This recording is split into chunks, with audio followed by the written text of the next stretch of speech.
بارگاہ رسالت میں آپ پہنچ گئے تو اگلے مرحلے پر بھی آئیے۔ بارگاہ رسالت میں آپ صلی اللہ علیہ وسلم کے آداب کیا ہیں؟ وہاں جوش نہیں، وہاں ہوش چلتا ہے۔ کیوں ہوش چلتا ہے؟ اس وجہ سے کہ جناب ثابت بن قیس، ان کی آواز قدرتی طور پہ بلند تھی، قدرتی طور پہ، اور جس کی آواز قدرتی طور پہ بلند ہوتی ہے وہ پتہ چلتا ہے کہ اس کے ایڈز میں کوئی پرابلم ہے، اس کے کان میں کوئی مسئلہ ہوتا ہے جس کی وجہ سے وہ لاؤڈلی سپیک کرتا ہے، اونچا بولتا ہے۔ ان کو بھی یہ پرابلم تھی، یہ مسئلہ تھا۔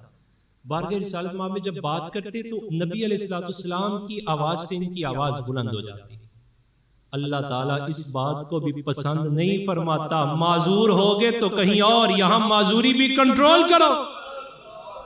قرآن کی آیات آئی، یا ایھا الذین آمنوا لا ترفعوا اصواتکم فوق صوت النبی، اے ایمان والو اپنی آوازوں کو نبی کی آواز سے بلند نہیں کرنا۔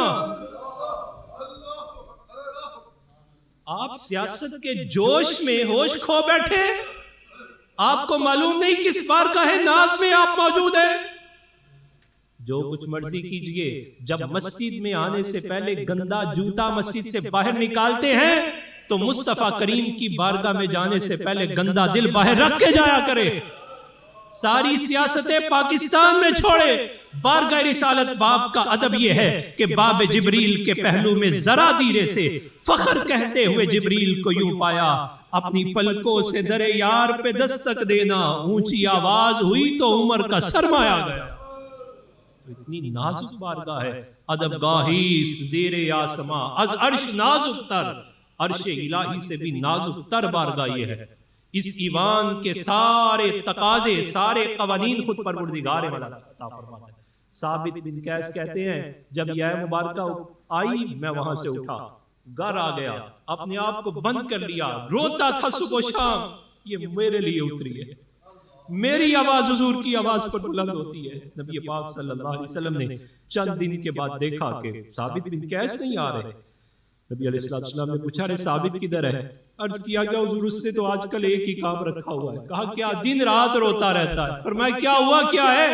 کہا وہ یہ کہتا ہے کہ مجھے اندیشہ یہ ہے کہ میری آواز ان کی آواز سے بلند ہوتی ہے، رب تعالیٰ نے اسے پسند نہیں فرمایا، آیت میرے بارے میں آئی ہے۔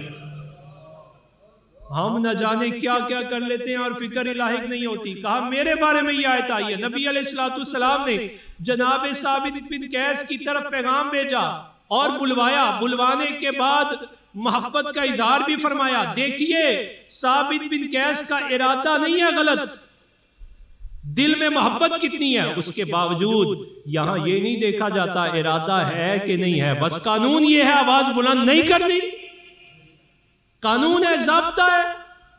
ثابت بن قیس کو بلایا اور میں ثابت تو ان لوگوں میں سے نہیں ہے، تو کیوں پریشان ہو گیا؟ اسپرچولیزم کے ایکسپرٹس نے، فقہا نے یہ نتیجہ نکالا، دیکھو کہ صحابہ کرام نے اپنی زندگیوں کو امت کی تعلیم کے لیے وقف فرما دیا تھا۔ ثابت بن قیس نے پیش کیا اپنے آپ کو، حضور نے آپ کو سینے سے لگایا، تسکین دی، اور تسکین کر کے فرمایا اما ترضى ان تعيش حمیدا وتقتل شہیدا وتدخل الجنہ، تجھے آج خوشخبری نہ سناؤں، 3 باتیں تیرے لیے ہیں۔ عرض کرنے لگے حضور کیا ہے؟ سن لیں گے، وہ سن لیں گے، کوئی فریاد تو کرے۔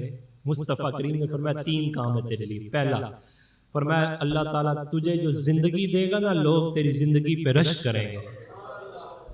اور پھر رشک کیسے ہوا؟ نبی علیہ السلام کے خطیب ہونے کا اعزاز ثابت بن قیس کو عطا فرما دیا گیا، خطیب رسول ہونے کا اعزاز ثابت بن قیس کو ملا۔ دوسرا فرمایا وہ کل کی خبر، فرمایا تقتل شہیدا، تجھے شہید کر دیا جائے گا، سب سے بڑا مرتبہ یہ ہے، تجھے شہادت ملے گی۔ اور شہادت بھی کہاں جا کے ملی؟ وہ مسیلمہ قذاب جب لوگ لڑکھڑانے لگے تو یہ ثابت بن قیس کے بارے میں راوی کہتے ہیں لوگ پیچھے ہٹ کے حملہ کرتے تھے، ثابت بن قیس کو ہم نے دیکھا یہ زمین پہ اترا، اور اترنے کے بعد انہوں نے گڑھا کھود لیا اور گڑھے میں اپنے آپ کو کھڑا کر کے مٹی ڈال لی تاکہ ثابت حضور کی ناموس میں ایک قدم بھی پیچھے نہیں جانا چاہتا، جان آگے دینا چاہتا۔ یہ ایمان کی میں شان سے جینا چاہتا ہوں اور شان سے مرنا چاہتا ہوں۔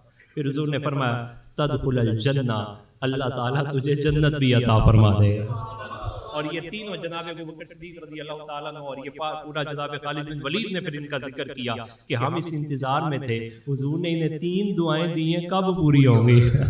اس کا مشاہدہ فرمایا باقاعدہ۔